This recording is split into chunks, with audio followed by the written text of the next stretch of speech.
There's a danger inside when I see the edge. I can never hide. See me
Whoops.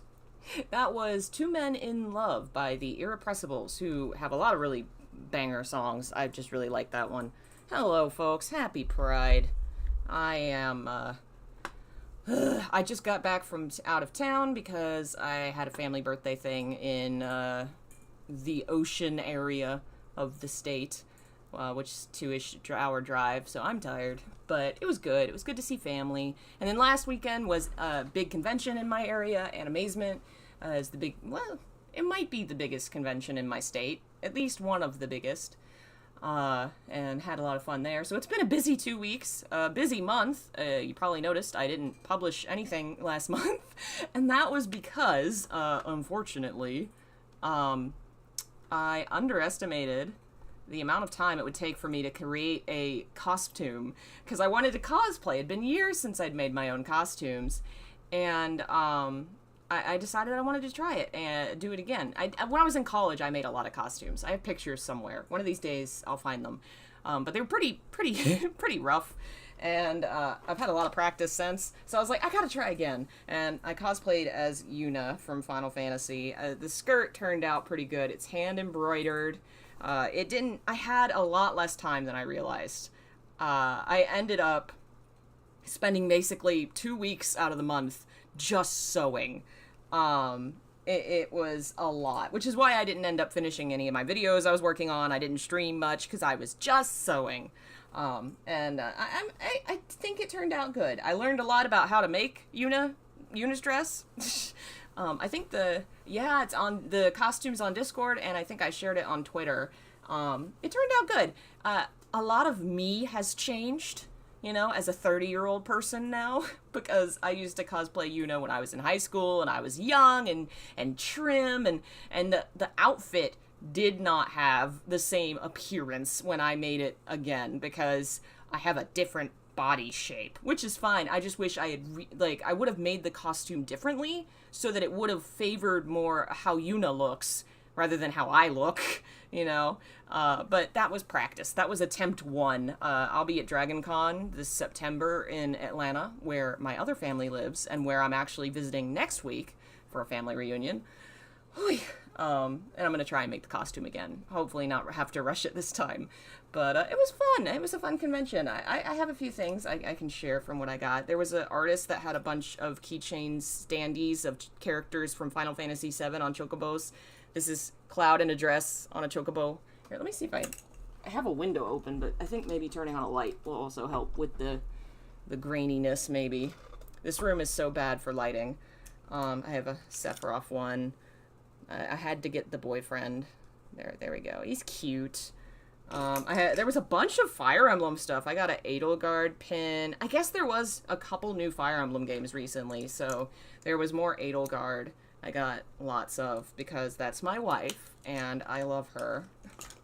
So it was fun. I'm sorry that I wasn't around much last month, and this month will be somewhat busy because of all the trips I'm going on. But hopefully, my plan is I'm gonna try and do book readings in Atlanta because they aren't as hard on streaming equipment. I won't have to bring a bunch of crap. I can just bring my laptop and we can do some book readings. This week I'm gonna try and play some games before I head out of town, and try and finish a video. Please God, at least one. But for now, I thought we'd just do a hey, check-in, happy Pride, and I have book recommendations I thought I'd give.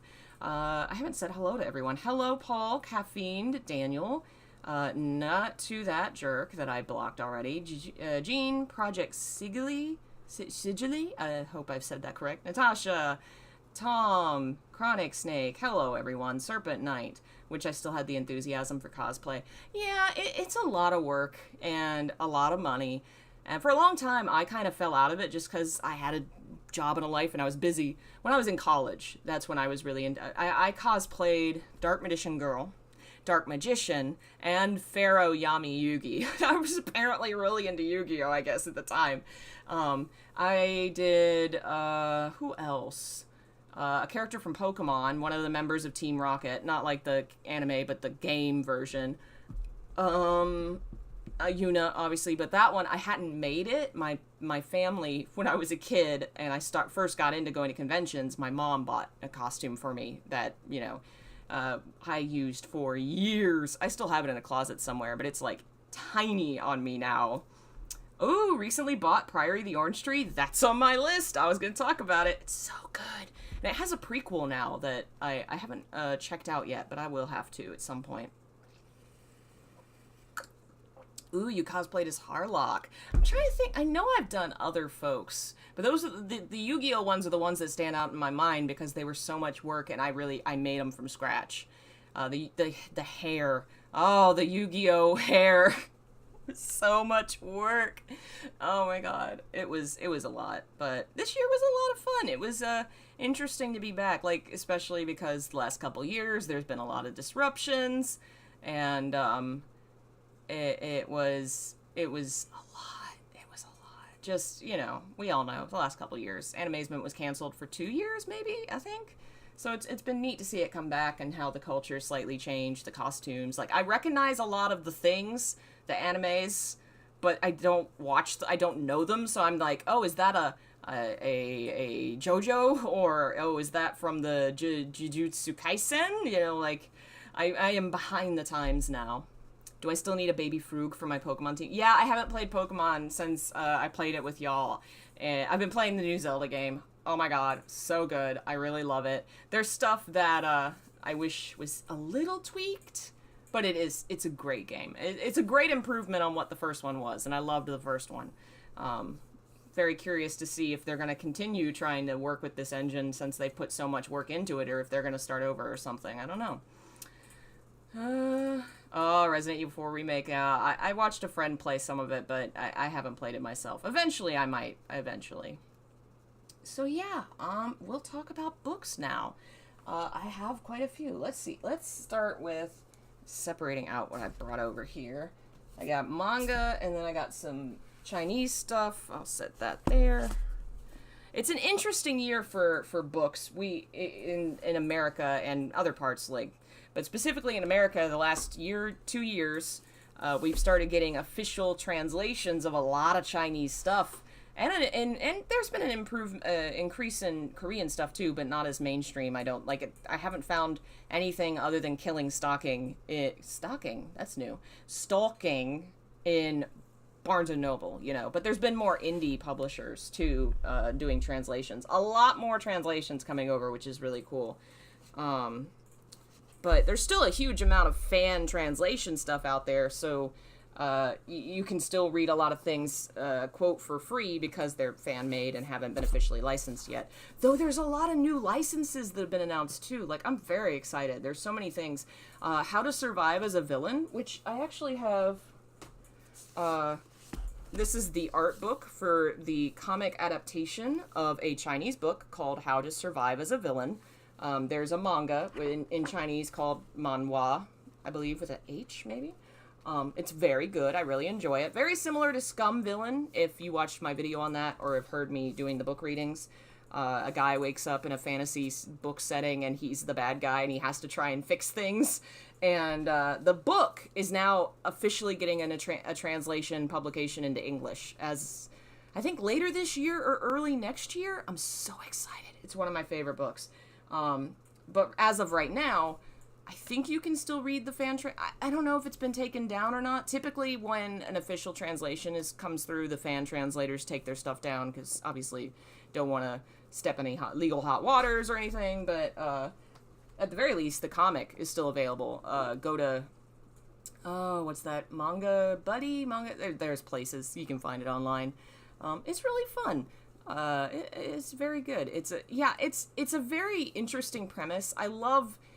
For one, China and Japan also, like, it's a very common thing, I think, the rebirth into a book thing. And I really love the rebirth into a villain that becomes not a villain. It's very interesting how those books play with genre tropes, the ideas of what it is to be good or evil, how perception kind of shapes what is good or evil.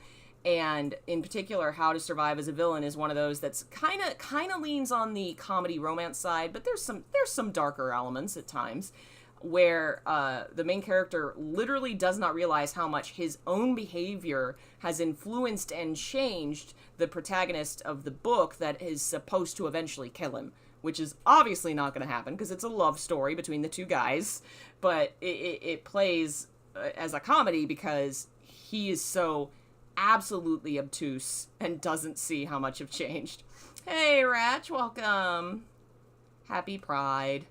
I recently got Pokemon Diamond and been obsessively playing it. Nice! That's the generation I missed. I've played all the Pokemon generations except for that one.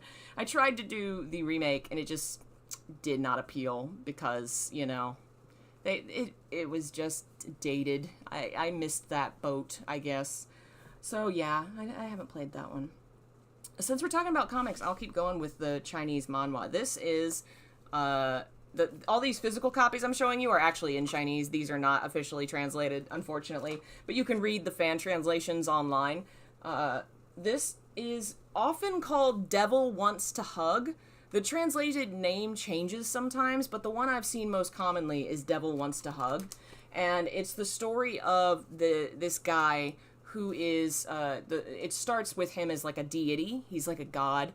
And there's some drama, some problem where he has gotten involved with this dark side guy.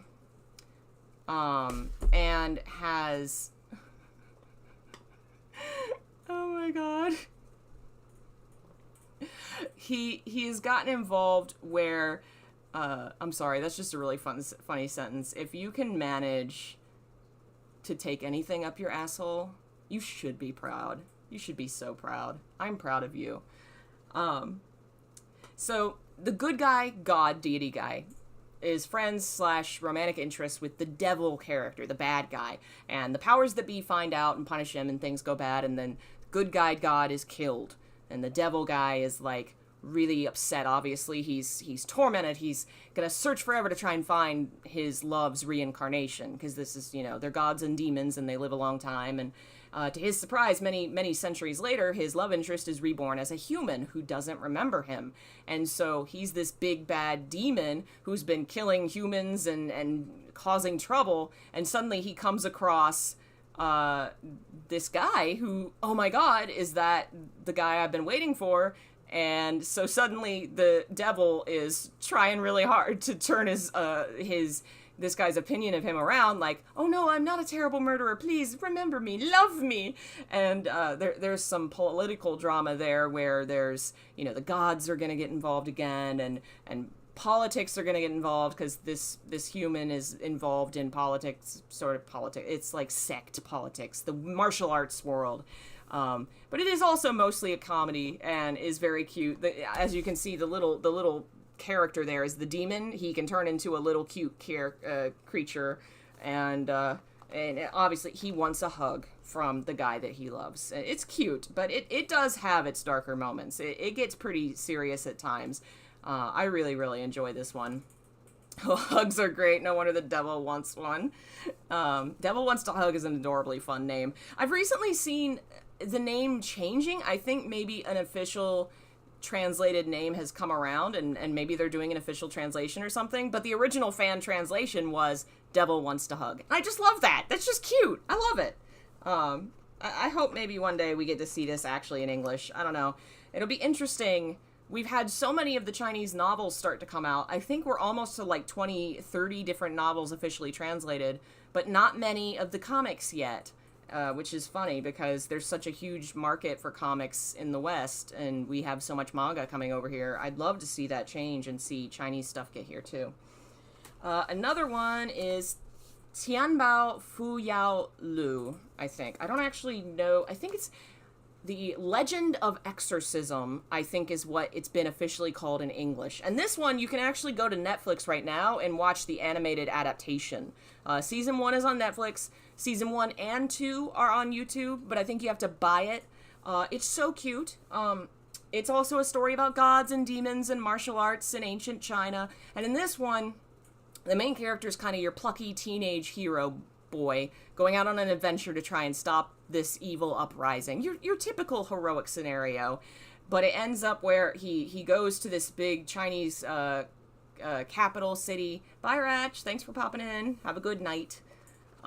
He goes to the big city for the first time to try and, find the heroes he needs to help him save the world, and it ends up being a kind of found family story where he and these 4 other guys team up as exorcists to fight the demons and save people, and it's so cute, it's so goofy, and of course he has a love story with the main, not a cop, but like he's a soldier in the city's military, kind of a serious, long-haired guy, very, that kind of, serious soldier guy, and then the cute tween that's like bubbly and happy and fun, and they accidentally knock him, they knock each other out or something when they first meet, so it's like comedy meet cute. It's so fun, and I love the dynamic of all the friends. Obviously the cartoon adaptation is a little censored compared to the comic and the book. This is the comic version, and then there's also a novel, which is fan translate. Both are fan translated if you want to read the fan translations. The comic or the animated show obviously has an official adaptation. I'm really excited for season 3.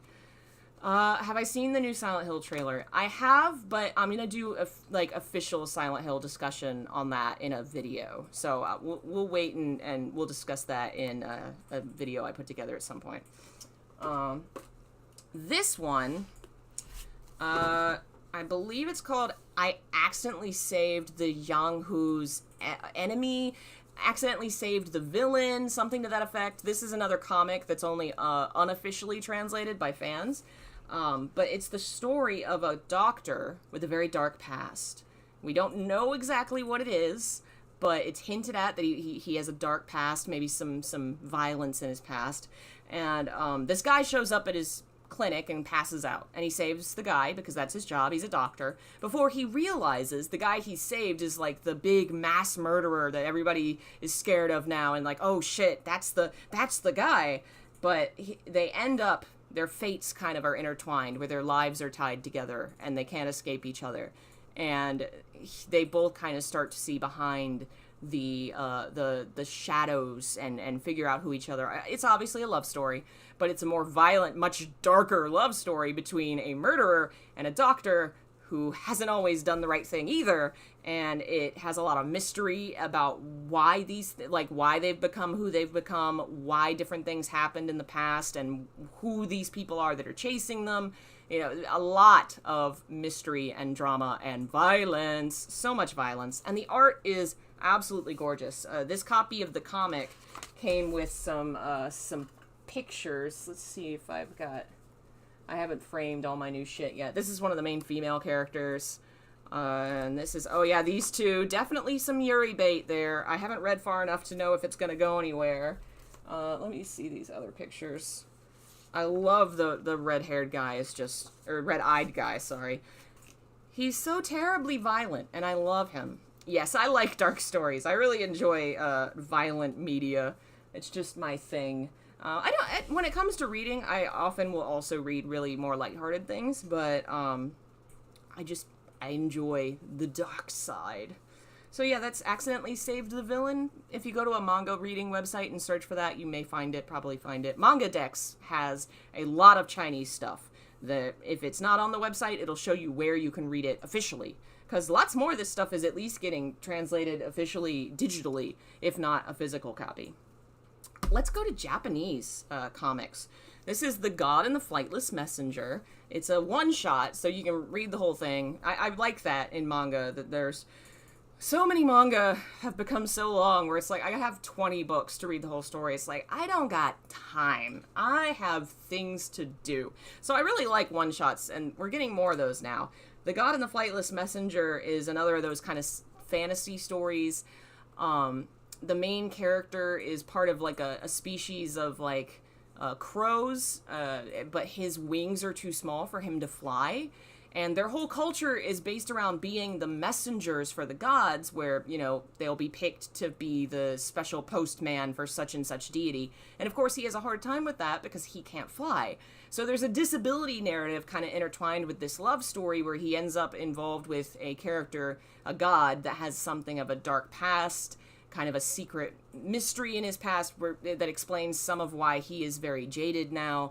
And they kind of help each other work through what they're going through and help their mental health, their physical health, and find a place to be in the world together. And of course fall in love. It's really sweet. And the picture's so cute. Look at it. Hey, Billy. Hi.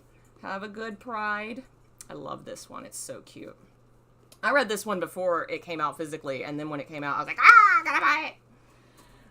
This is number 6, and I'm so excited. It came out as a manga years ago in individual volumes, and it was an anime, a short, like, 10-episode anime, which I love short. I have shit to do. A 10-episode anime I can sit down and watch. I cannot finish these 200, 300, 500 episode series. So number 6 really got to me and worked, and being that it is Japanese, it is not, hinted relationship. It is canonical. They like kiss on screen in the anime and dance together, and it's really sweet. It's a post-apocalyptic sci-fi story about a city with a terrible secret. It's a utopian city until you start to dig under the surface and find out what's hiding beneath. And the main character is a young boy that saves another young boy who has been targeted by the law for reasons he doesn't understand, but he just sees a kid in need and gives him a place to hide in his house, even though he's running from the police. And it ends up putting him on the police's radar. Many years later, the two boys are reunited. One of them has become this kind of revolutionary fighting against the corrupt city, and the boy is still kind of just floating around and trying to figure out where he belongs in the world, hasn't figured it out yet. And he's going to start stumbling upon these secrets and why his society has these secrets and what is he going to do about them. And he falls in love with the revolutionary guy and leaves with him to go fight the good fight. It's very good. So the books are now being re-released in English as omnibus. There's only 3 of them, so the manga is not that long. And the anime, obviously, still available on Crunchyroll. It's 10 episodes. It's really great. And if you like sci-fi, you like dystopias, it's a really good one. It's my favorite sci-fi dystopia boy love story. I don't think I've read many of them. I don't think there are a lot of them. Science fiction, there's a lot of fantasy, but for some reason science fiction, not as much. I guess maybe it's more of a straight boys club. And maybe those concepts haven't been as approved, I guess. It might be harder to get those things published if the idea is, oh, well, that's for straight dudes. I don't know. I don't know if that's the way it is in Japan. It is in America, definitely, but I don't know. Very good. Really enjoy it. Oh, hey, Lobsil, welcome. I don't know if I saw when you come in. Yes, number 6 was originally a Japanese novel series. Thank you for reminding me, because the unofficial novel translation is available online. You can get that and read the novels as well. The novels are much longer, which is why I have not finished them. I think there's like 9 volumes. So if you're interested in jumping into the universe, giving it a try, the manga is shorter, kind of a summary. The anime, 10 episodes. I watched the anime first. I haven't read the manga yet, actually. I really like it. Another one that's a manga that also has an adaptation is Cherry Magic. This is so goofy. I love this. It's an office setting, and I really want to make a video discussing Japanese boy love in office settings with middle-aged characters and the themes I've noticed that have appeared in multiple things that are set in that genre. So maybe this month I'll finally do that because it's just fun. Cherry Magic is definitely a comedy. It's a romantic comedy. The main character is a 30-year-old office worker who wakes up one day and he realizes he's 30 years old and he's still a virgin.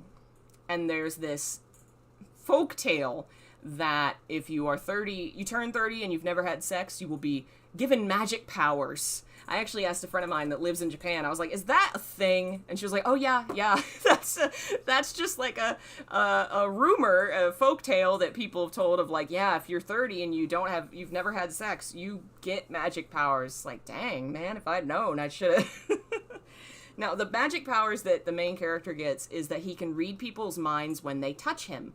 And so the comedy setup is he's in a situation where he's very withdrawn, he's very kind of antisocial, he does not have a very good opinion of himself. And now he's been given a window into how people actually think and feel, and specifically how they feel about him. Because he learns that his boss, like like an overseer in the office, is in love with him. And has like he's been very nice to him, and generally he's been nice to everybody, but now that the main character has had this insight into his actual thoughts, he's heard, oh, he actually thinks I'm great, he likes me, he thinks I'm attractive. And so the comedy becomes how the main character navigates this knowledge, this forbidden knowledge he has, and how he deals with this flip where he'd always thought he was undesirable, he was not interesting, and now suddenly someone really handsome and interesting thinks he is. I have not read the manga. I watched the live-action television show, which is so good. It is also called Cherry Magic. It's if it's not on Crunchyroll, it's on YouTube somewhere. I watched it on a streaming service somewhere. It is so cute, and it's just a short, lighthearted romantic comedy about two older guys. I say older just because in media most characters are in their teens or they're teens, really, but they're like 30, 35-year-old guys falling in love in an office setting, and it's so cute. I really love it. Cherry Magic, I cannot recommend enough. Old Fashioned Cupcake I don't have a copy of the manga, but I think it just came out recently. It's another one that is an office building setting that also has a live-action adaptation. It's only 5 episodes, and it's so cute. Old Fashioned Cupcake is...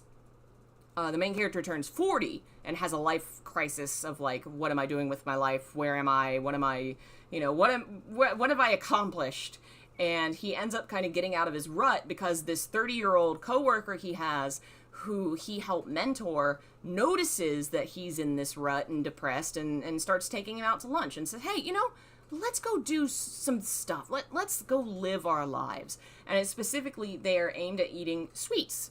Cupcakes, pancakes, and it discusses how in Japanese society the idea of what is masculine is really tight. Like, you can't really do things that girls are allowed to do, like the idea of a middle-aged man going into a bakery and getting a cupcake. That's just not that's not masculine. That's not. And so the 30-year-old guy's like, you know what, who cares, let's enjoy our lives. Because the main guy, there's this line where he says, man, I really wish I could do what those girls do. And it's just two, female office workers who are like giggling and hugging each other and taking photos while they're having their lunch and just being friends. And he didn't get to do that because he has to have this image. It's really good. I really love that one. One of these days I will make a video discussing the parallel themes of Cherry Magic and Old Fashioned Cupcake and middle-age crises of gender and sexuality. I love it. Most of this, I think... yeah, all of it has been male, unfortunately, because I don't own a lot of the female stuff yet. But this one is Run Away With Me Girl, and it just finished the publication in English. There's only 3 volumes. It's really sweet and really kind of sad. These 2 girls went to school together and dated while they were in school until one of the female characters basically said, we can't do this forever. We can't keep playing. I have to become an adult. And it also kind of discusses the internalized Japanese expectations of what it is to be female or male. And so the one girl, her heart's broken because the girl she loved left her to be, quote, normal. Years pass, like 10 years, and she's an adult and meets the girl again, only to find this time the girl is in a relationship with a guy who's not great, later turns out to be abusive, and she's pregnant, and so they're going to get married, because that's what you do, right? And so now they're kind of on this path where they've reconnected. She's like, oh, you should be part of my wedding. You're my old friend. And, and she's having to watch as she feels this girl is really making this horrible mistake. And the girl herself is realizing she's really unhappy. And, of course, eventually, run away with me, girl. I haven't finished the last volume, but I'm going to imagine that they run away. And the two girls get back together. I wonder if they're going to raise the baby together. That would be sweet. I imagine that's going to be what it turns out to. But it's a dark in the sense of it deals with real shit. Like real relationship shit. And expectations of society and depression and abuse. But I feel like it definitely has a happy ending. It feels like it's heading that way. And it's cute. The two of the girls together are really cute. Hello, folks joining us. 35, I feel like I'm going through a life crisis. I get you. When I turned 30, I legit, I've never cared about age, but somehow it just hit me. It's not the age so much as the sensation of time passing, where it's like you hit that milestone and it's like, oh, fuck. And you have to step back and reevaluate, am I doing what I want to do? Am I headed, I don't have forever. It's real. It's for real. I feel like there's more midlife crises in life than just the one midlife. Somebody mentioned earlier the Priory of the Orange Tree. I have had this on my list for ages, and I never got around to buying it because this book is huge and expensive. It was like $25-$30, I think, when I first saw it. And I was like, oh, fuck, I can't do that. I don't know. I'm glad I finally bought it. You can now get it at Walmart for pretty cheap, comparatively. It's so good. If you like Game of Thrones, if you like The Lord of the Rings and complex kind of fantasy worlds that are dealing with apocalypse and magic and politics, this is your thing. And alongside all that, a lot of the most powerful and interesting characters are women. And the main romance interest is a pair of women. It's divided between perspectives. There's like three cultures, mostly three, I think, where it'll jump between showing you a girl that lives in this nation, showing you a character that lives in this nation, and then it intertwines the narratives that are happening as this war is starting to brew. This one character, the two that I think of as kind of the main characters, just because it felt like a lot of the focus was on the two of them, is the princess of this nation that's kind of very backwards, very conservative, I guess you'd say, in a inner book world sense, the politics of the world, and the handmaid that's working for her, who is secretly a spy for another country, but is there to keep the princess alive, because this spy and the people she works for have reasons for the princess. They want the princess to live for political reasons. And as she's working with this princess and starting to see behind, she's obviously sheltered, obviously spoiled, and yet also there's these burdens on her. She has genuine feelings for people and for wanting to help and do something right, and they fall in love eventually. And still, there's all these politics and war and violence going around that they're having to kind of navigate and figure out how to solve. It is so complicated. I couldn't even summarize it. Bye. And there's now a prequel that explores more of the universe. It's so great. I haven't read the prequel yet, but I read this book is this big. It's this big, and I read it in a single day because I could not put it down. It's like 900 pages. 800. It's 800 pages. And if you like fantasy, definitely read this book. And I would expect that the prequel is probably just as good. It's definitely not focused on the romance. This is more one of those books that I think of as being a universe that allows the experiences of many types of people, where it's not exactly a gay book, because the gay romance isn't a huge focus. It's just a part of it. It's a part of this big tapestry, and it's really neat to read those kind of books where it feels like, oh, I get to exist in fantasy. That's great. Yeah, it's such a good book. Let me pull back up my little menu here. I had to minimize this. There we go. Yeah, this thing's fantastic. I need to reread it because there's so much in it that I feel like I completely missed. This one's going to be an author and a book, James Baldwin. I read both of these this year, and they blew my mind. I'm going to say it's not for everyone because it is the real shit, and also it can be very hard to read just in the terms of word choice. It's dated in a sense, I guess, because it's written like 30, 40, 50 years ago. It's not going to be like incredibly easy to jump into. You might have to focus, but it's worth it. Another Country is a real world fiction set in like the 80s, based on the real experiences of okay, it is not the 80s, it is the 60s. I definitely did not guess the timeline well. James Baldwin was an activist for black people rights. Black people. I'm trying to think of how to, like, gay black men.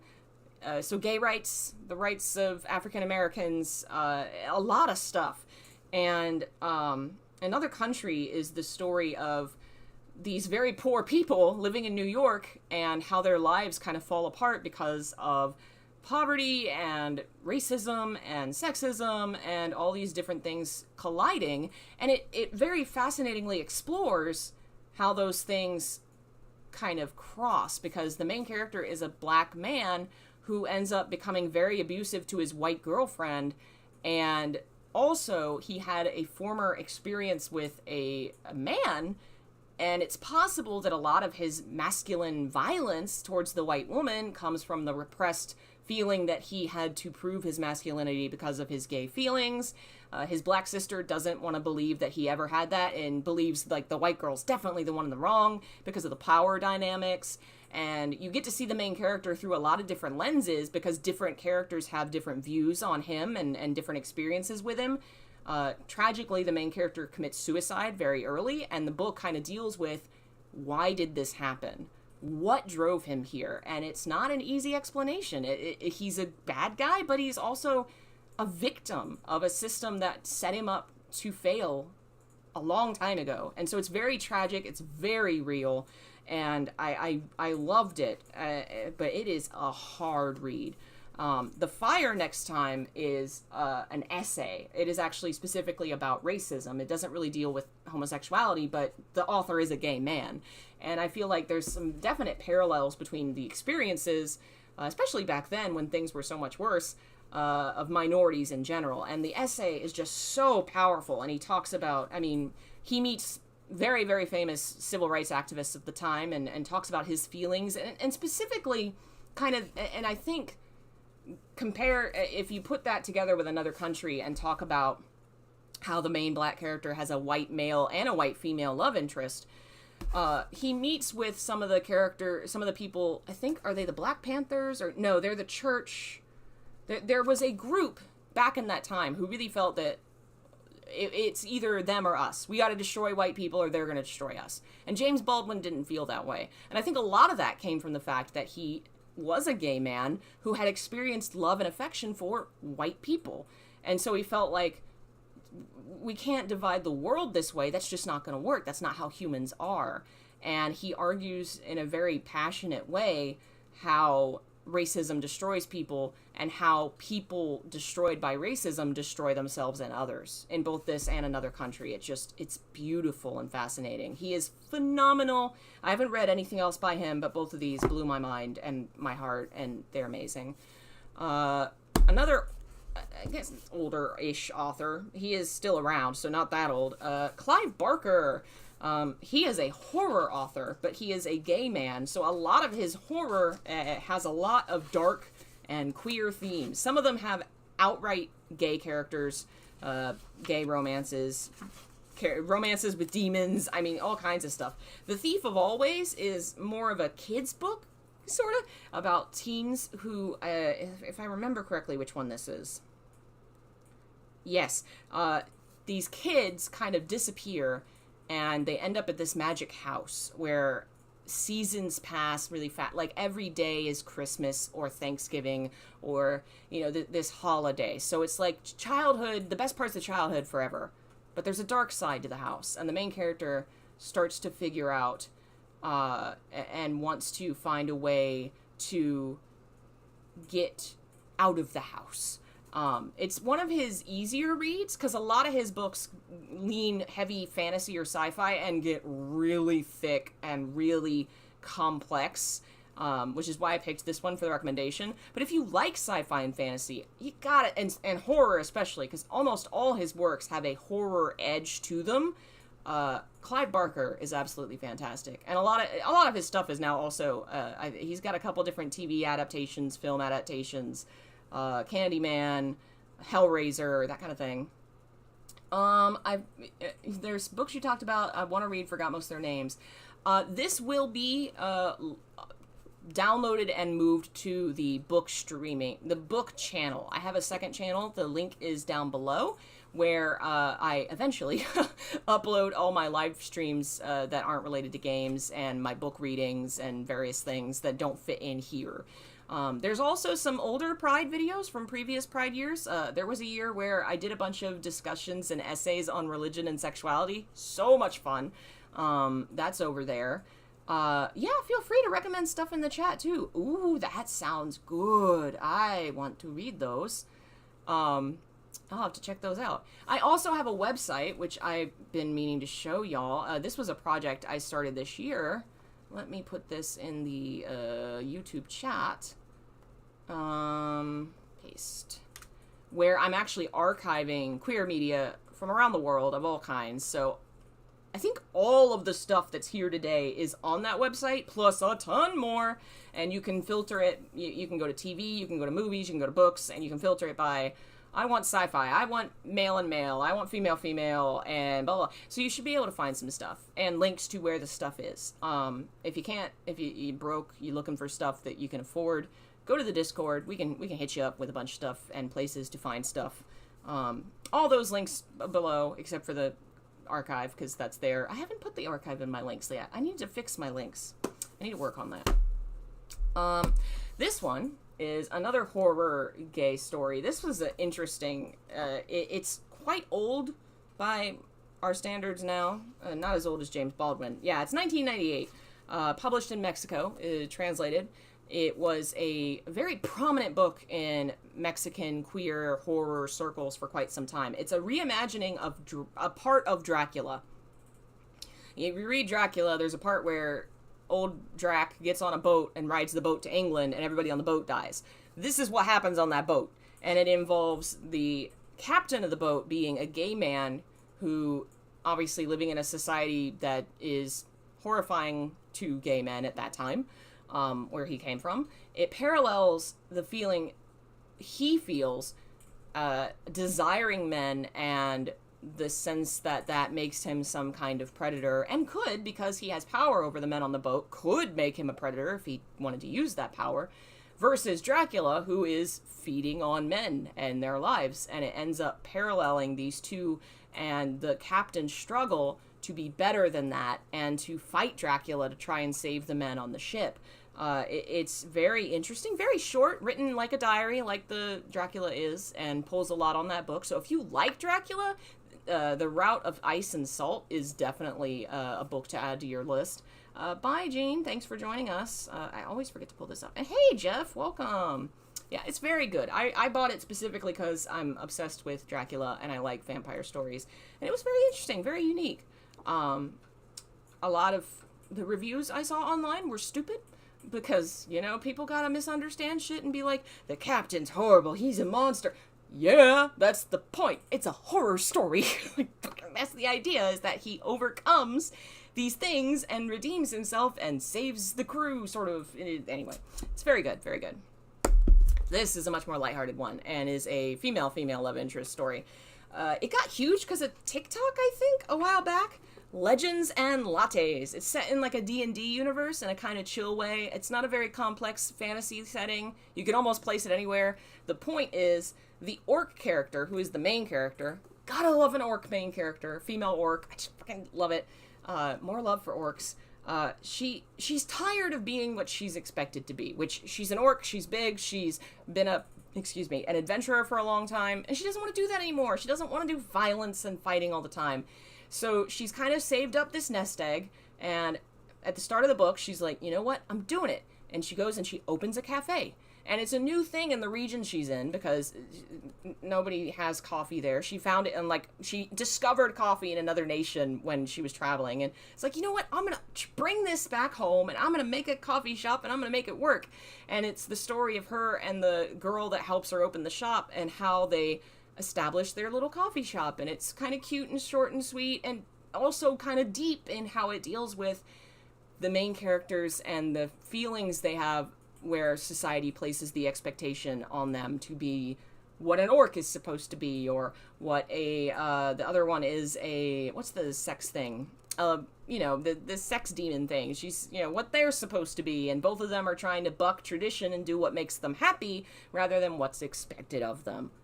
And it's a cute little love story. It's very good. I really, really, really enjoyed it. Another one that I devoured in a day. More lighthearted than a lot of what I've mentioned tonight, if you're looking for something more lighthearted.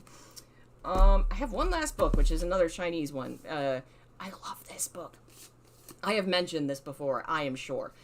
This is a book that has not been officially translated yet, sadly. Succubus, yes, you guys are right. And I wish that it would be soon. There's been a lot of new translations, and this one is unfortunately, I think, a little more niche. It's the devil venerable wants to know, I think is the way that the fan translation went with the title. The main character is a demon lord, he's like a dark lord, very powerful, on the dark side in this martial arts universe. Dark not in the sense of I'm going to conquer the world, but the powers that he uses come from the dark side. One day he's just chilling and a book falls on his head, and it's the book of his life. He's like, wait a minute, what? Why is this happening? But he reads it, and a lot of it is true to his experience, and he realizes this is some form of prophecy, and it reveals to him things that are going to happen, and that his subordinate is in love with him. And he's kind of like, huh, well, that's weird. So it starts with this very powerful Dark Lord receiving the knowledge of the future and deciding he's going to intervene and make the future better. Because the future in the book sucked. So he's going to start trying to manipulate it and make it better. And along the way, he watches his subordinate he does love me. That's weird. What do I do about that? It's a kind of interesting love story that doesn't really feel like a love story in the sense of they aren't falling in love. It feels like they were always in love and they woke up one day. It was like, oh, you're right, we are. It's fascinating. I love the way that it deals with morality, with the setting itself, because it's a wuxia novel and I love that genre. And the love story and the darker side. I like stories that are willing to explore darker characters who have interesting motivations and are complex. They aren't just good and evil. And it definitely does that. It is fan translated and can be read online. Devil Venerable Wants to Know.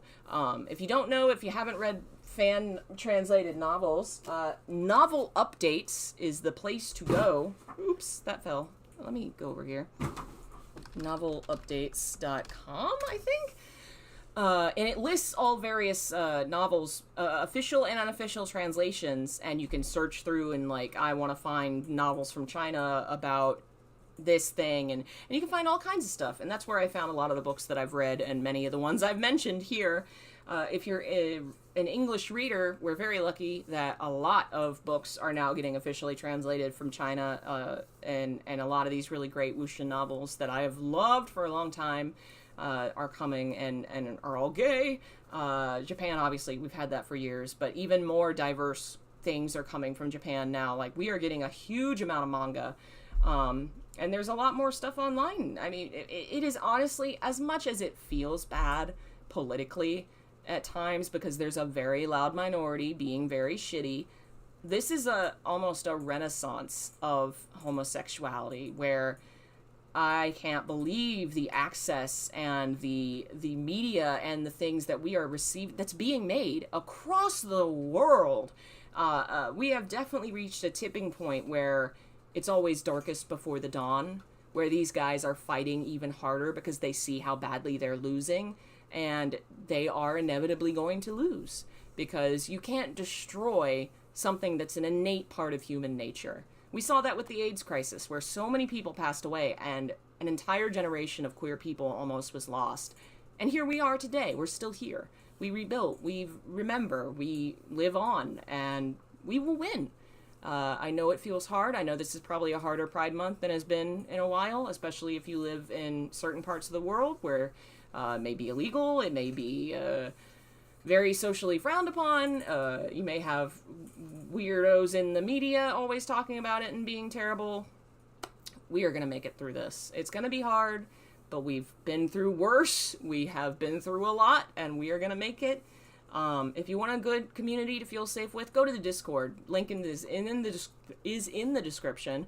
It is walled off so that people can't just jump in and be shitty. So it's all cool people, cool moderators. We get rid of the people that cause the drama, cause the shit. I can share some media and some stuff in there for folks that really need something, can't find something, don't have the resources to get stuff. We need to do more movie watches. We haven't done one in a while, but we've done that in the past. We did The Ring last, didn't we? We did The Ring. We'll have to do some more of that. And yeah, I just wanted to say that and share some recommendations with y'all. This will be my only stream today. Tomorrow we'll play a game.